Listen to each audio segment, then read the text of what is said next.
ബീഹാർ നിയമസഭാ തെരഞ്ഞെടുപ്പിന് മുൻപ് കോൺഗ്രസ് ഏറെ രാഷ്ട്രീയ കോളിളക്കമുണ്ടാക്കിയ വിവാദമായിരുന്നു വോട്ട് മോഷണം.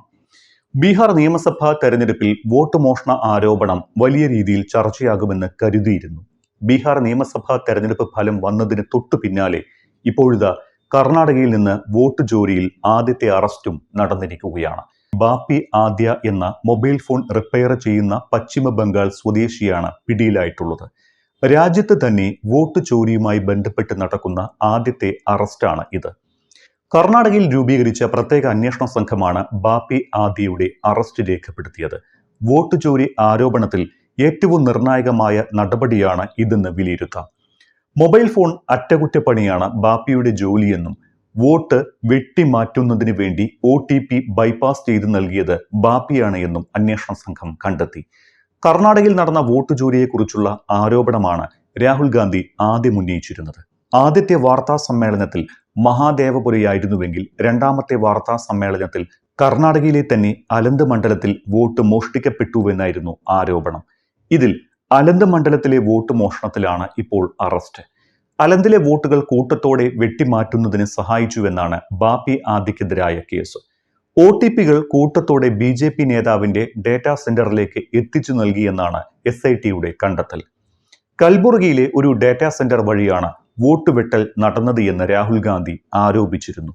ഒരു വോട്ടിന് 80 രൂപ എന്ന കണക്കിൽ 6000-ലധികം വോട്ടുകൾ വെട്ടിപ്പോയിട്ടുണ്ട് എന്നും രാഹുൽ ആരോപിച്ചിരുന്നു. ഇതിന് പിന്നാലെയാണ് ആരോപണത്തെക്കുറിച്ച് അന്വേഷിക്കാൻ കർണാടക സർക്കാർ പ്രത്യേക അന്വേഷണ സംഘത്തെ രൂപീകരിച്ചതും പ്രത്യേക സംഘത്തിന്റെ അന്വേഷണത്തിൽ ഇപ്പോൾ ആദ്യത്തെ അറസ്റ്റ് രേഖപ്പെടുത്തിയിരിക്കുന്നതും. കർണാടക തെരഞ്ഞെടുപ്പ് സമയത്ത് അലന്ത് MLA ആയിരുന്ന BJP നേതാവ് സുഭാഷ് ഗുട്ടേദാറും മകനും ചേർന്നാണ് ഡേറ്റാ സെന്ററിന് കരാർ നൽകിയിരുന്നത് എന്ന് പ്രത്യേക അന്വേഷണ സംഘം കണ്ടെത്തി. ഡേറ്റാ സെന്റർ നടത്തിയിരുന്ന വ്യക്തി സുഭാഷ് ഗുട്ടേദാർ, അദ്ദേഹത്തിന്റെ മകൻ എന്നിവരുൾപ്പെടെ ഹൈക്കോടതിയിൽ നിന്ന് മുൻകൂർ ജാമ്യം നേടിയിരുന്നു.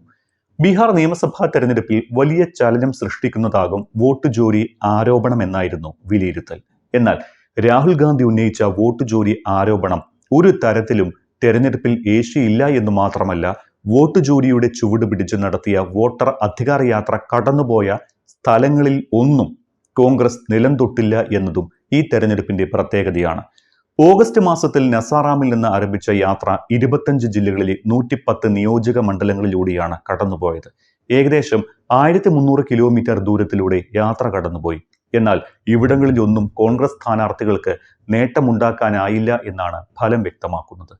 രാഹുൽ മുൻകാലത്ത് നടത്തിയ ഭാരത് ജോഡോ യാത്രകൾ 2023 തെലങ്കാന തെരഞ്ഞെടുപ്പിലും 2024 ലോക്സഭാ തെരഞ്ഞെടുപ്പിലും കോൺഗ്രസിന് സഹായകമായെന്ന വിലയിരുത്തലിലാണ് പാർട്ടി ബീഹാർ നിയമസഭാ തെരഞ്ഞെടുപ്പിന് മുന്നോടിയായി വോട്ടർ അധികാര യാത്ര സംഘടിപ്പിച്ചത്. എന്നാൽ ഇത് അക്ഷരാർത്ഥത്തിൽ പരാജയമായി പോയി.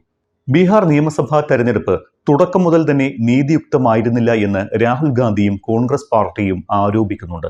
ഭരണഘടനയുടെയും ജനാധിപത്യത്തിന്റെയും സംരക്ഷണത്തിന് വേണ്ടിയാണ് താൻ പോരാടുന്നത്. ബീഹാർ ഫലം തന്നെ ശരിക്കും അമ്പരപ്പിച്ചുവെന്നും രാഹുൽ ഗാന്ധി പറയുന്നു. അതേസമയം തന്നെ താൻ ഉന്നയിച്ച വോട്ട് മോഷണ ആരോപണത്തെക്കുറിച്ച് തെരഞ്ഞെടുപ്പിന് ശേഷം രാഹുൽ ഗാന്ധി പ്രതികരിച്ചില്ല എന്നതും ശ്രദ്ധേയമാണ്. തെരഞ്ഞെടുപ്പിന് മുൻപ് ഇതേ വിഷയത്തിൽ വോട്ടർ അധികാര യാത്ര വരെ സംഘടിപ്പിച്ച രാഹുൽ പക്ഷേ പാർട്ടിയുടെ ദയനീയ പരാജയത്തിന് ശേഷമുള്ള ആദ്യ പ്രതികരണത്തിൽ വോട്ട് മോഷണത്തെക്കുറിച്ച് മൗനം പാലിച്ചു. തെരഞ്ഞെടുപ്പ് ശരിയായ രീതിയിൽ ആയിരുന്നില്ല എന്ന ആരോപണമാണ് അദ്ദേഹം ഉയർത്തിയത്.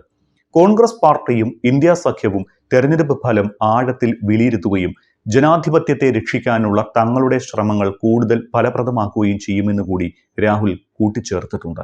2020 മത്സരിച്ച 70 സീറ്റുകളിൽ 19 എണ്ണം മാത്രം നേടി മഹാസഖ്യത്തിന് തിരിച്ചടിയായെന്ന് പഴികേട്ട കോൺഗ്രസ് ഇത്തവണ 61 സീറ്റുകളിൽ മാത്രമാണ് മത്സരിച്ചത്. അതിൽ തന്നെ വിജയിച്ചത് 6 സീറ്റുകൾ മാത്രവും. സഖ്യത്തിലെ മറ്റൊരു പ്രധാന കക്ഷിയായ RJDയുടെ പ്രകടനം ഇതിലും മോശമായിരുന്നു. കഴിഞ്ഞ തവണ 144-ൽ 75 സീറ്റുകൾ നേടിയ സ്ഥാനത്ത് ഇത്തവണ മത്സരിച്ച 143 സീറ്റുകളിൽ 25 എണ്ണം മാത്രമാണ് നേടാനായത്. 243 അംഗ നിയമസഭയിൽ NDA 202 സീറ്റുകൾ നേടിയപ്പോൾ മഹാസഖ്യത്തിന് 35 സീറ്റുകളാണ് നേടാനായത്.